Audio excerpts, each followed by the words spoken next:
Todd Bellistri.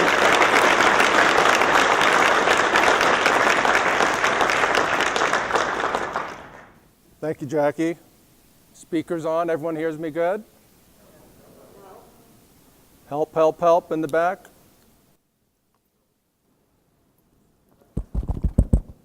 Excellent, there we are, excellent.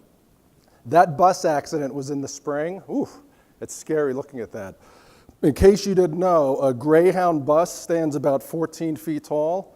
That overpass was 8 feet 5 inches. So that is, and I'm getting a little emotional looking at that, the picture and the video. That is how I came here today, and really what I'd like to start off with, this is our story. This is not my story. I'm a TAB member, and I'm part of the TAB community. So this is really our story as TAB community. And I'd like to explain who I am, and I'd like to share with you what our business is all about, and as Jackie said, what I've gotten out of TAB and where I am today. So I'm just a regular guy. I'm married. My wife, Joanne, and I are from California, born and raised. Grew up in the San Francisco Bay Area. We both attended school in Northern California, a school called Chico State, California State Chico.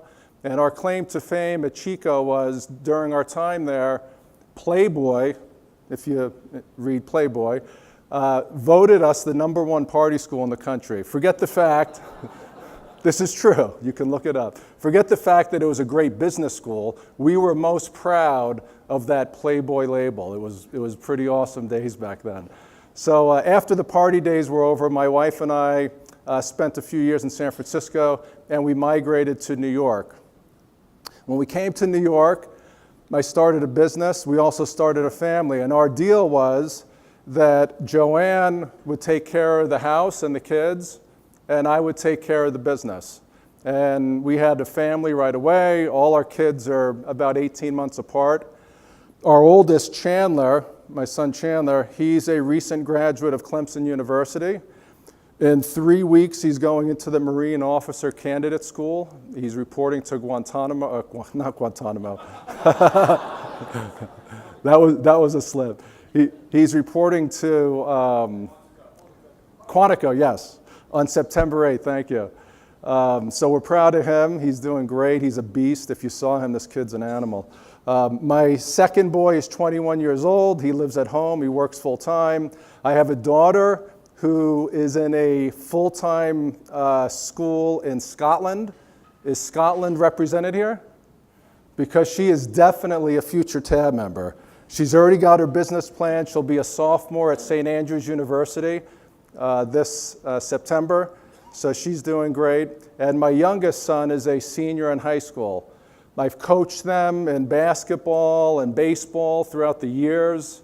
So I'm just a regular guy, really just like your TAB members, just like all of you.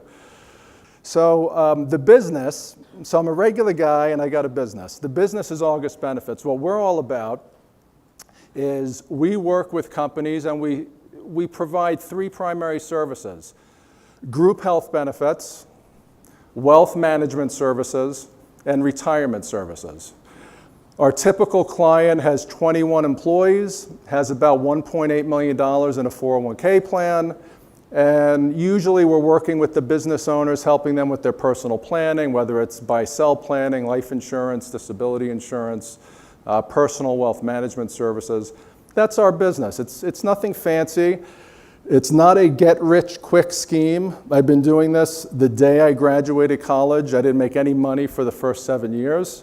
It's a type of business similar to your business where you're just persistent, staying the course, being positive. You're not getting that appointment until the 5th or 12th call, as Jason pointed out. It's the same in our business. And it looks a lot like your business in that we're working with lots of different interesting people. You know, all of our clients, we want to work with them, by the way. We don't take clients we don't like. And they're all interesting people, lots of different flavors and colors, business owners. And it's a great business. And I thought pre-tab, which was 2008 and prior, I thought that I was doing everything perfectly. The business was growing. I was spending probably 70 or 80 hours a week within the business. And what I didn't realize is I was working in the business, not on the business. So more on that in a moment. These are our staff. These are the friendly faces of August Benefits. And what I ended up doing, so my wife and I mentioned we had migrated to New York from California. And I had a business partner for about 10 years in California. And in March of 2008, I had this great idea that I was going to divorce my business partner. I just couldn't see myself being with this person long term. We had been together for 10 years at that point already. And I was going to open an office 2 miles from my house, which made coaching the kids much easier. And I was going to buy a building. So we bought a building, we ripped the building apart, renovated the whole thing, that's the building there, and we moved in. It was the best day, St. Patty's Day 2008. So talk about a celebration. So that's what we did, and never looking back. The problem with the timing, does anyone remember what happened in 2008? Yeah, so this was the problem, because at the time, if you recall, it was fairly easy to get bank loans. And to buy a building and renovate a building, to jump out of a partnership, there were expenses and there were risks that we were taking, and really didn't have much room for error. I mean, we were really pushing the envelope to make this work. So we move into the building, and quite literally, within 60 days, we lost our 2 largest clients. Literally, our 2 largest clients. One client was acquired by a company in England. This was a client of ours which was based on Long Island. They had grown and they were successful, they were acquired. Another client was a hedge fund who imploded in the spring of 2008, and literally quite overnight, they were out of business. So that was within 60 days of moving into our new building. So it was a little distressing, but you know, those things happen. Well, as 2008 continues, the world begins to change, and the stock market gyrations continue throughout the summer. We have Lehman Brothers literally going out of business in September, and the stock market went down 50% that year. If you recall, that was scary.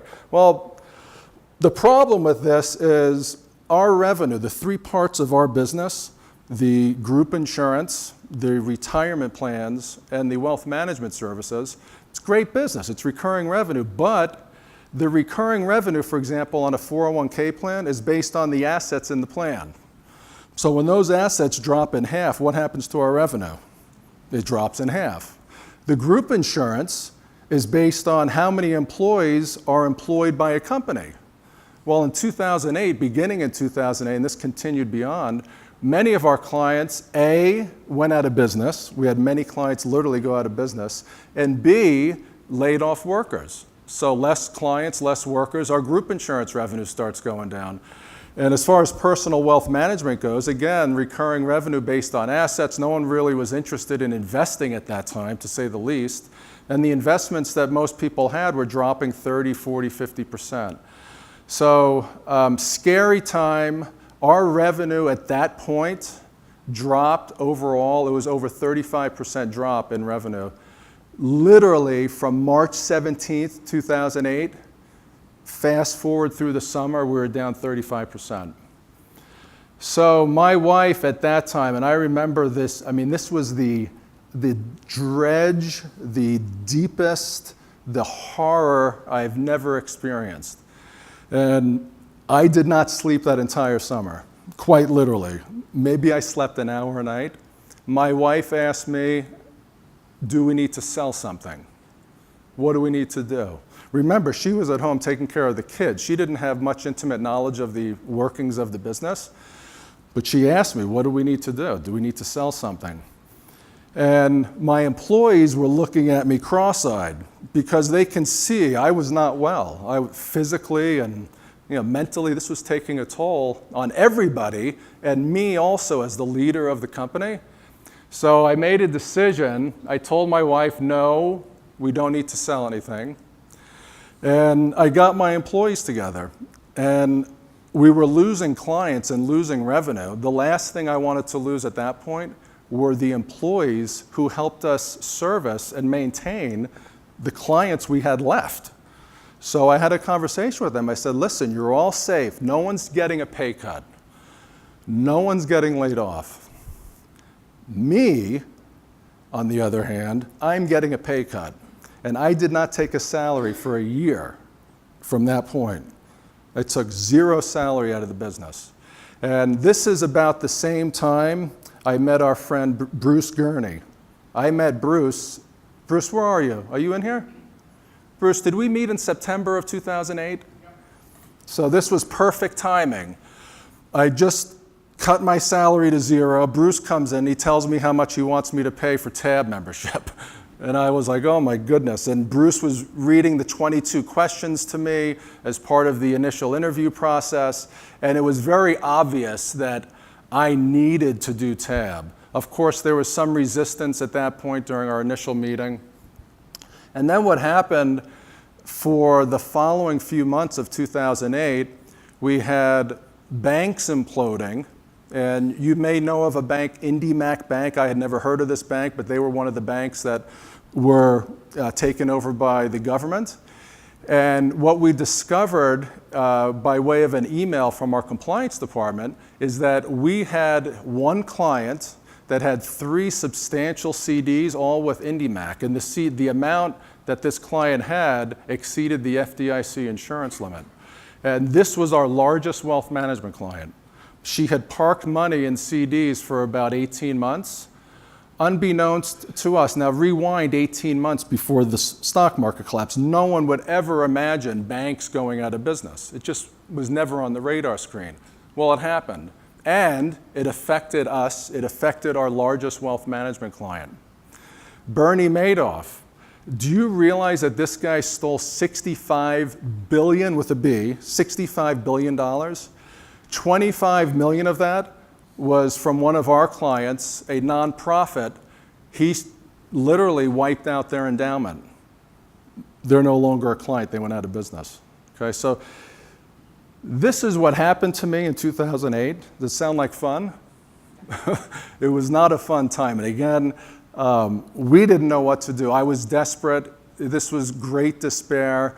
And of course, this is when I joined Tab. And we got down to work. Bruce introduced me to Jackie Gurney. Jackie has been my Tab facilitator for all 10 years. It's been great. And what we did initially is we said, let's get down to work and just focus on some basic things. So first thing we start doing is let's try to find some prospects. We need to get some new customers in the door. We need to replace some of this lost revenue. This is before everyone was using LinkedIn for this. I think we were a little unique in that we were beginning to use LinkedIn for prospect mining, and it was successful. We had quite a few connections among us in the office, and we used LinkedIn to identify what we call our top 7 prospects. And we would keep these prospects on a rolling basis, every coaching session. Hey, what's going on with these 7 prospects? Do we need to take one out? Do we have someone else to put in? Where are we with the process? What are the steps we need to take to push them through that pipeline? So we were just really narrowing the focus on some basics, LinkedIn mining, finding those top 7 prospects, and working the system. This was not an overnight fix. These action steps we executed over months, and the fruits of that labor literally took years. This is not immediate results. Also, we are a highly regulated business, securities, insurance. We customize our database. We have the ability now to service clients and be compliant and meet our licensing and disclosure requirements in a much more efficient manner now because we customize our database to our business. These are things I never thought about. We've also implemented an activity series. This allows us with great efficiency, like I never thought this was possible. We have certain touches with clients all throughout the year. Some of you may do this already, I'm sure. And it was automated, so now it's automated. And this allows our clients to feel like, hey, we're special. They hear from us, whether it's an email, a letter, a phone call. We have events. This is all customized through our activity series. And then our staff, none of this happens without amazing staff. We didn't lay anyone off initially in 2008. We realized, though, over time, we did not have all of the right people on the bus. So we used effective hiring. And effective hiring, through their system, we were able to replace some of our bus passengers and get the right people on the bus. Our staff is amazing. They are perfect for our bus. The destination where we're bringing them, they belong on the bus, and that makes all the difference in the world. We also hire interns. This is every summer we have various projects which these interns execute for us. Number one, it's efficient, it's cost effective, and we're also giving back to the community by doing that. So I told you we were at the dredges in 2008, bottom of the barrel. Quite literally, the income was just drying up, and I thought at some point that I was going to have to just sell the building and go into some other line of business. We slowly climbed out of it, and as a result of the TAB community, the execution of these steps, I can see that I was now working on my business, not in the business. And over the years, as things improved and we saw the fruits of our labor, I was beginning to start to enjoy the things I like to do outside of the business. I like to exercise, and I like to spend time with the kids. I like to play tennis. I practice yoga. Practice yoga at 5:45 this morning across the street. Great yoga place. So I spend less time in the office now than I've ever spent, and my income now from 2008 is quadrupled. And I feel like my wife looks at me, so are you working today? And I said, yeah, I'm working. I mean, I don't have to be in the office to work. It's all systematized, and it's a great system. So if I just stopped here and said, that's my story, that's a decent story, yes? I think it's pretty good. I mean, I'm humbled to be here. And again, this is the TAB story. This isn't my story. I'm just telling the story. So I think it's a pretty good story so far, but there's another chapter. Just a second, Jackie mentioned our board. This is what our board looks like now. Does anyone have a cardiologist, veterinarian on their board? Yeah, we claim the only one. That's Dr. George. He's cool. So this is what the board looks like. So in 2010, President Obama at the time signed into law the ACA, the Affordable Care Act. It's often referred to as Obamacare. And there were many provisions of the Affordable Care Act which were rolled out over the years after 2010. One of those provisions is what's referred to as the employer reporting requirement. And this provision pertains to companies that have 50 or more full-time employees. And essentially it requires these employers to report the type of coverage they offer to their employees and whether or not the employee enrolled in coverage. That's essentially what this is. And we had our own clients who had to comply with this requirement, and it was confusing. It was really a daunting task to get this reporting done, and the reporting involved these forms. It still does, 1095-C forms, and the forms we soon discovered were very complex. So I went to a board meeting. This is the summer of 2015. The first year employers were required to comply with this reporting was the year of 2015. These forms were due January 31st, 2016 for the 2015 year, just like a W-2 form. So I went to a board meeting and I was explaining to the board, hey, this is confusing, it's complicated, what should we do for our clients? We were just talking. And I had a great idea that we were going to provide this service as a client retention tool. We're going to provide this not necessarily as a revenue maker, but if we can deliver this service, it would be a great way to retain existing clients and also go out and get new clients. You can say, hey, look, if you're our client, we'll do this for you for a nominal cost. So someone on the board said, well, that sounds nice, but you're not in a charity, you're in a business. So let's look at it this way. How much are the big boys charging for this? ADP and Paychex, what do they charge for this? And I said, I don't know. He said, well, you should find out, because I think that you may want to look at monetizing this. So after the board meeting, I go back to the office, and literally I called 2 clients. I remember the conversations distinctly. And they happened to have a proposal from ADP, and the other had a proposal from Paychex. And it was the fees for doing this service. One was like $35,000, the other was $20,000 plus. And these were annual fees. So we were thinking we were going to charge maybe $1,000 just to cover our costs and do the work for clients. And when I saw these numbers, I said, wow, we can probably charge half that. And the margin on that would be like a 70–80% margin. That's great. So that's what we did. We said, that's a great idea.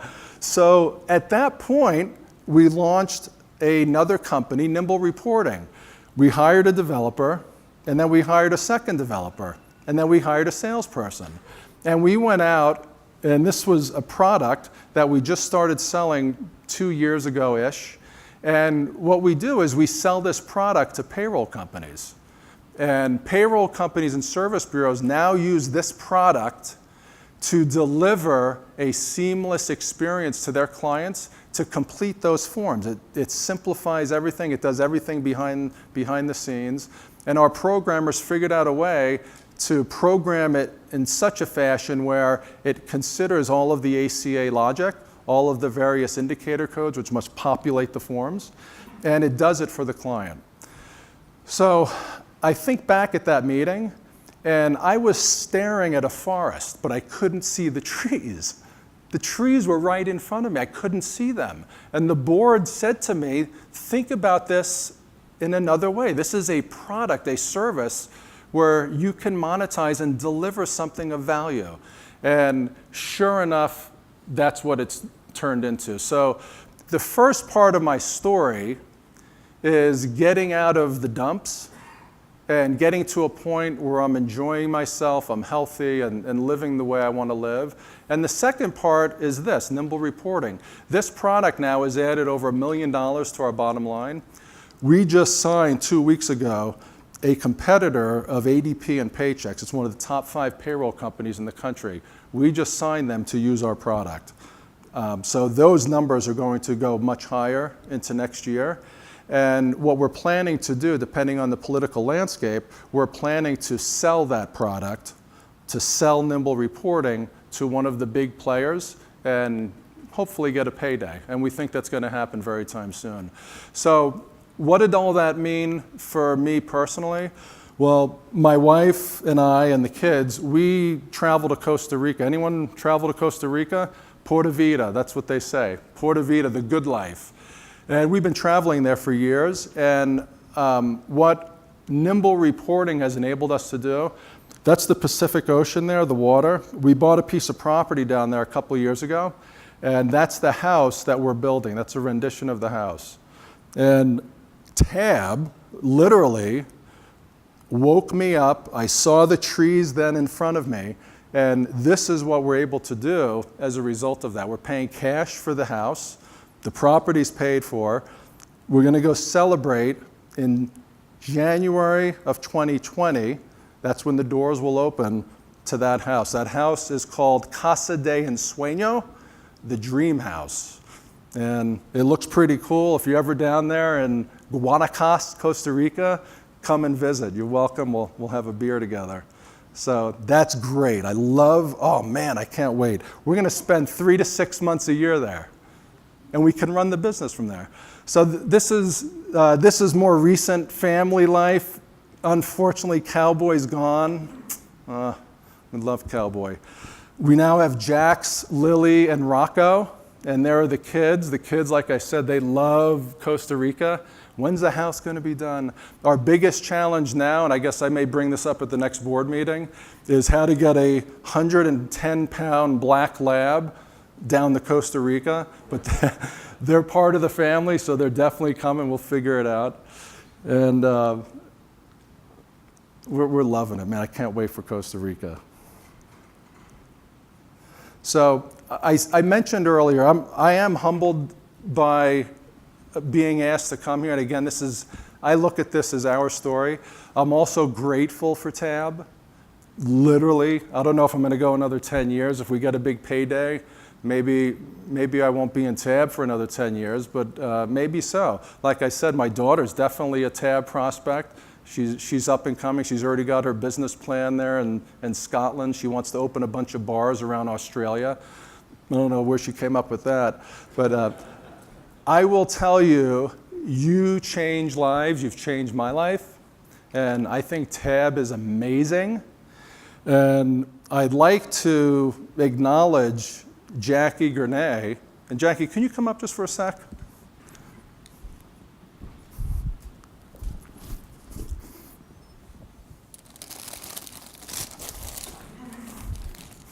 Ha-ha! You thought you'd get off without being embarrassed? So I would like to thank you as our fearless leader for everything that you've given me. Good.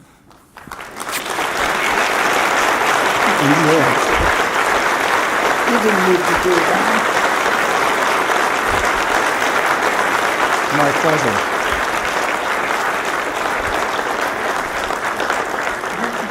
Gang, I have a flight and I have a car waiting outside. Enjoy the rest of your conference.